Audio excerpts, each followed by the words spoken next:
আরও একটি ফাইনাল, মুখোমুখি বার্সেলোনা এবং রিয়াল মাদ্রিদ। মরুর শহর জেদ্দায় স্প্যানিশ সুপার কাপের ফাইনালে অপেক্ষা করছে টান টান উত্তেজনা। শিরোপা ধরে রাখার মিশনে হান্সি ফ্লিকের বার্সেলোনা রয়েছে দুর্দান্ত ছন্দে।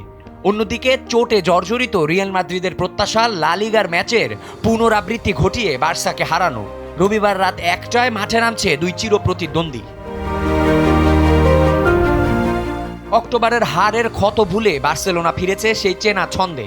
গত ক্লাসিকোর সেই অসম্পূর্ণ দলটা এখন পূর্ণ শক্তির অপেক্ষায়। গোল পোস্টে আস্থার প্রতীক জোয়ান গার্সিয়া, আর আক্রমণে লামিন ইয়ামাল, রাফিনা ও ফেরানদের ত্রিভুজ লড়াই প্রতিপক্ষের জন্য দুঃস্বপ্ন। মিডফিল্ডে পেদ্রি, ডিয়ং, অলমো, ফেরমিনরা সবাই মুখিয়ে রয়েছেন। লা লিগায় টানা 9 জয় আর 14 ম্যাচে 40 গোলের মহাপ্রলয় নিয়ে মাঠে নামছে কাতালানরা। অন্যদিকে রিয়াল মাদ্রিদ শিবিরে এখন দুশ্চিন্তার ঘনঘটা। চোটের মিছিলে বিপর্যস্ত লস ব্ল্যাঙ্কোসরা। নেই আলাবা, রুডিগার, মিলিটাও কিংবা ট্রেন্ট আলেকজান্ডার আর্নল্ডের মতো তারকারা। কোচ জাভি আলোনসোর হাতে অস্ত্র সীমিত। ফুটবল বিশ্বের চোখ কিলিয়ান এমবাপ্পের দিকে। দলের সাথে যোগ দিলেও ইনজুরি কি তাকে মাঠে নামতে দেবে? বাকিদের ওপর আস্থা নেই খোদ মাদ্রিদ বসেরও।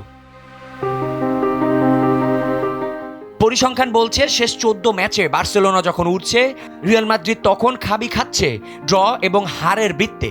লা লিগার 5 পয়েন্টের লিড খুয়ে তারা এখন বার্সার চেয়ে 4 পয়েন্টে পিছিয়ে।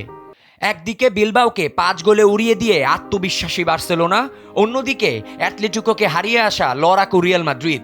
কার হাতে উঠবে বছরের প্রথম শিরোপা? ডেস্ক রিপোর্ট, সময়ের আলো।